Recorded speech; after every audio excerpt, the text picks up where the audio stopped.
Убай бин Кааб радиаллаху анху бул сахабалардын ичинен кары, эң улуу карылардын бири. Куран кандай чүрүлгөн болсо, дал ошондой Куран Каримди окуган.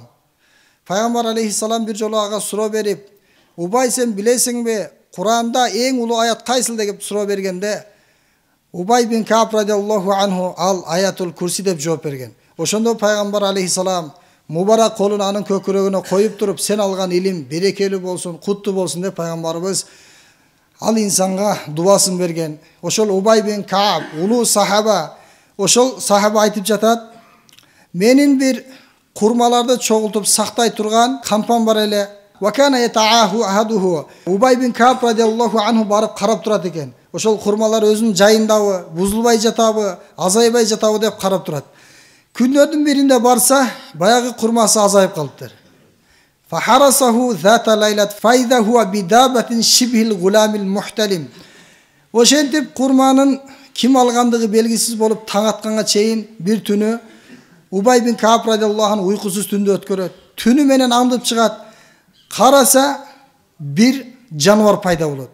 Ал балакатка жеткен жаш бала сыяктуу экен. Фассаламту фаррадда салам. Убай бин Кааб радиаллаху анху айтат, мен жанагыга салам берсем, ал мага саламга жооп кайтарды. Факулту ма анта джинниюн ау инсиюн. Мен андан сурадым, сен инсансыңбы же джинсиңби десем, ал айтты, факала джинниюн, мен джинмин деди. Факулту навилни ядака. Мен кана колуңду берчи, мен көрөйүн, чындап эле джинсиңби же кимсиң? Колуңду берчи десем, ал колун фанавалани файда ядуху яду калб ва шa'руhu шa'ру калб. Анан ал мага колун узатты эле, анын колу иттин колуна окшош экен. Жана анын түгү дагы иттин түгүнө окшош. Ошондо мен айттым, хакада холкул джин. Джиндердин турпаты, көрүнүшү мына ушундай болот турбайбы деп Убай бин Кааб радиаллаху анху айтып жатат. Андан соң жанагы джин айтты, лакад алиматил джинну аннаху ма фихим ман хуа ашадду минни. Бардык джиндер билет, джиндердин арасында эң эле күчтүүсү менмин. Култу ма хамалака ала ма санат. Анан Убай бин Кааб радиаллаху анху сурап жатат, эң эле күчтүүсү сен болсоң, анан сен ушул адамдардын байлыгына кол салууга сага эмне түрткү болду? Эмне себептен сен менин байлыгыма кол салдың деди. Ошондо баягы жин айтты, балагона аннака рожулун тухиббу садака.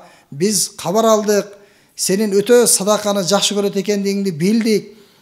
Ошондуктан фа ахбабна нусиба мин таамика. Биз сенин тамагыңдан осиели дедик. Биз сенин тамагыңдан алайлы дедик.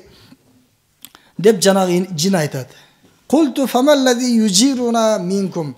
Ошондо Убай бин Кааб радиаллаху анху моменттен учурдан пайдаланып калайын деп анан сураптыр. Адамдарды джиндерден сактай турган амалды айтыңызчы. Биз ошол амалдарды кылып джиндерден сактанайлы дегенде, жанагы жин айтты, хадихил ая, аятул курси аллати фи суратил бакара. Бакара сүрөсүндөгү аят бар го? Аяттардын мырзасы аятул курси. Мына ошону окусаң, эч качан джинсилерге зыян жеткизе албайт. Ман қалаха хина юмси ужира минна хатта юсбих. Кимде ким кечинде айткан болсо, аятул курсини окуган болсо, таң атканга чейин ал амандыкта болот. Ва ман қалаха хина юсбих ужира минна хатта юмсия. Ал эми күндүз айткан болсо, кечке чейин джиндердин жамандыгынан, джиндердин кол салуусунан ал амандыкта болот. Фаламма асбаха Убайюн гада ила Расулиллахи саллаллаху алейхи ва саллам фа ахбараху фа кала садакал хабис. Убай бин Кааб радиаллаху анху таң аткан мезгилде пайгамбар алейхиссаламга барат дагы болгон окуяны айтат. Кечинде болдуга, джин менен жолукту, жана эмне үчүн анын байлыгына кол салгандыгын сурады. Жана джиндерден сактай турган амалды үйрөтчү дегенде, жанагы амалды үйрөттү, аятул курсини окусаң джиндерден сак болосуң деди. Ошондо пайгамбар алейхиссалам садакал хабис. Бул өзү шайтан. Шайтан болсо дагы, ыплас болсо дагы ушул жолкусунда чын айтыптыр дейт. Демек пайгамбар алейхиссалам дагы тастыктады. Аятул курсини кимде ким эртең менен окуса, кечке чейин, кечинде окуса, таңга чейин Аллах тааланы джиндин азгырыктарынан, джиндин ар кандай балелеринен Аллах таала сактап коет экен. Аллах таала бардыгыбызды джиндин, шайтандын, инстин жамандыгынан сактап, эки дүйнөнүн афиятын берсин. Бир рахматка я архамар рахимин.